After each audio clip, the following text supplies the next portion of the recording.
give you a brief introduction on who we are, why we're here, and then Arielle will blow your minds with some of the work that she's doing.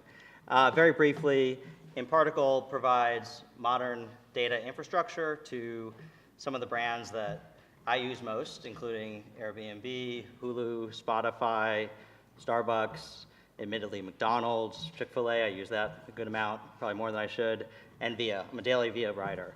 And that infrastructure enables them to gather all their behavioral data, regardless of source, gather it at the event as well as the attribute level, resolve it around a common identity, decorate that data in real time, and expose all that data through a single API or more than 200 connectors that we've pre-built to all the systems that you use frequently. Via provides modern transportation infrastructure. So they operate a ride-sharing service in New York City, which I use every day, as well as other US markets. They have a partnership with Mercedes-Benz in Europe, known as Via Van. And then they also provide that infrastructure as a service to more than 50 different markets, operators, public and private, around the world. So if you haven't used them, I'm sure you will soon, because they're growing like crazy. So why are we here? Well, conventional marketing is very proportionate. The more you spend, the more you get. It's also very easily imitated. And by contrast, ICOM uses this term smart data marketing. We know that just as the term growth. Arielle's title is head of growth, director of growth. And the difference between growth and marketing is that you're trying for disproportionate results. You're trying to create these loops, these feedback loops, by any means necessary.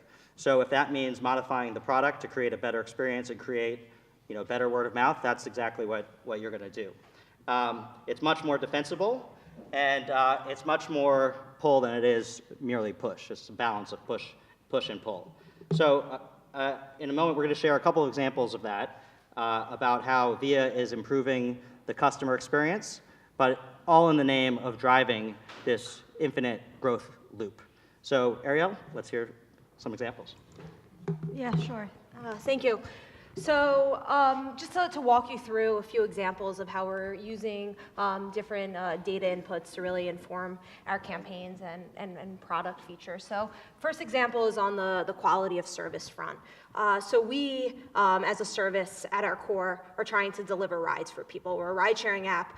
We want to make sure that the ride and the rider experience is optimal. So we're, as a growth team, constantly looking into different real-time data points to identify the various elements of a ride that can either be improved or possibly are correlated with churn or someone's someone stopped using our app. So we look into different quality of service parameters, whether that be ETAs, quality of vehicle, walking distance to vehicle. You could think of tens of different things that could go into this. And this not only informs our ability to analyze the efficacy of various campaigns that we run, but also informs new product features. So an example could be that we looked into usage behavior of our app, and we saw a very interesting trend. We saw that even when we were delivering very good ETAs, in our opinion, or what we would think to be good ETAs of 2 to 3 minutes to when your ride would get there, we often saw people closing the app and then coming back a few minutes later to try to book a ride. So what we realized is that people are planners, whether they're a new user to the app who are being a bit exploratory, or they're a daily user of our app who are really just trying to optimize their pickup time. People really wanted the option to not only have an immediate pickup for when they really want to run out the door, or maybe prepare for it a bit more. So we tested a dual proposal. So when someone requests a ride, they're presented with multiple options. You could either have a Via at your corner in 2 minutes or a Via at your corner in 8 minutes. And we saw that this overall led to a lift in ride bookings, and ultimately rolled it out to all of our users. So if you use our Via or Via Van app now, you'll see that you're presented with multiple ride proposals. Another example is on the omni-channel personalization front. So historically, in regards to growth and user acquisition, we have really relied on word of mouth. to really drive our core growth. So when we think about new campaigns and new channels, we're really evaluating them in two different manners. One, can we use this as a lever to further drive this virality and word of mouth? So an example might be like the more brand-oriented campaigns or like large-scale out-of-home campaigns. Or two, can we provide something that like complements the inherent word of mouth that is happening anyway within our markets. So specific to like the latter point, we have developed over the past few months this strategy where we really look into usage patterns, how people are using our app anyway, what are different routes that they're taking.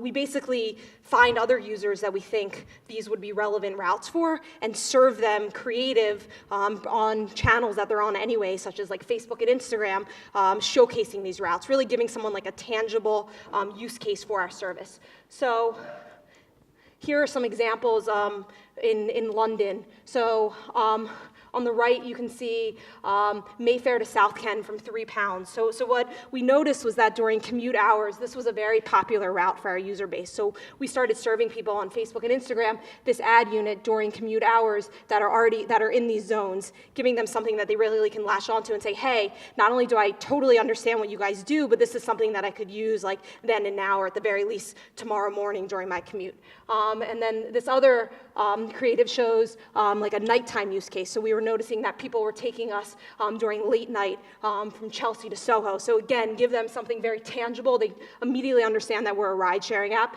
and they immediately see a price point that looks attractive to them, and as a result, they want to use our service. And our learnings from the efficacy of these campaigns inspired us to try these tactics on other channels or other points in the user funnel as well. So for maybe like early life cycle use cases or churned or resurrected users, we'll also surface to them this very relevant creative when they're either like in one of our zones or we have other data showing that like this would be a good use case for them. So this has worked really well.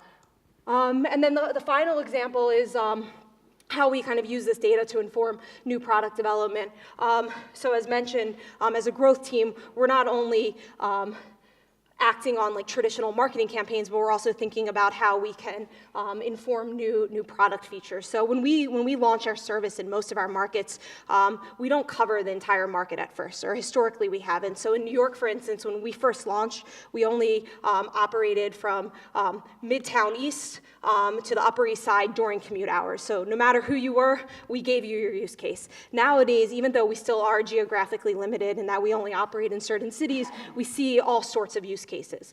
So we have to come up with a strategy to kind of give product offerings to people who would use us for all sorts of use cases. So an example would be our Via Pass, which is our subscription service. If you open our app, anyone can buy our traditional like weekly Via Pass or our monthly Via Pass for a certain price, which gives them a set number of rides over that time frame.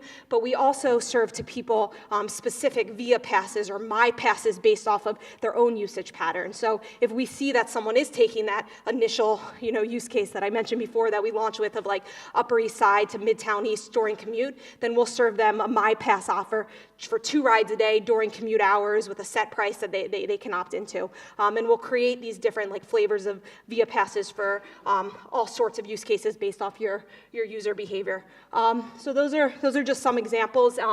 Everything that we do is powered by mParticle and our ability to really like integrate data from all channels and really track all events within our app as well. So pass it back to David to close up here. Yeah, great. So they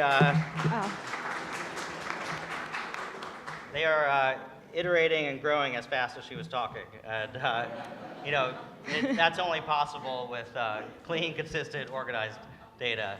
But we heard examples of improving the core operations of a very complex marketplace business, with drivers and riders all over these different cities.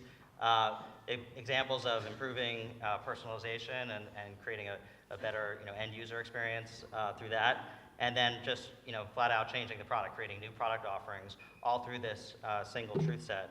And it's a great example of why you need fast, trustworthy, readily accessible data if you're competing against a company like those two that just went public that are some of the best funded and most aggressive companies in the world.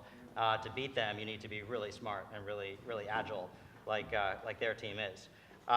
We also, through those examples, we heard, there were tons of tools that underpin that. They use Redshift, they use this company Lean Pump for push notifications, they use something else for advertising on Instagram, something else in the product. You don't want to be wasting time having to integrate those tools. You want to be able to flip them on and off as they're able to do with the CDP as their foundation. So I'm going to leave it at that. We're at time, but we have a coffee break coming up, and I'll be revisiting you again in an hour or two for a special tapas session on this stage, and we could talk more about CDPs and how they work. Thank you. Thank you.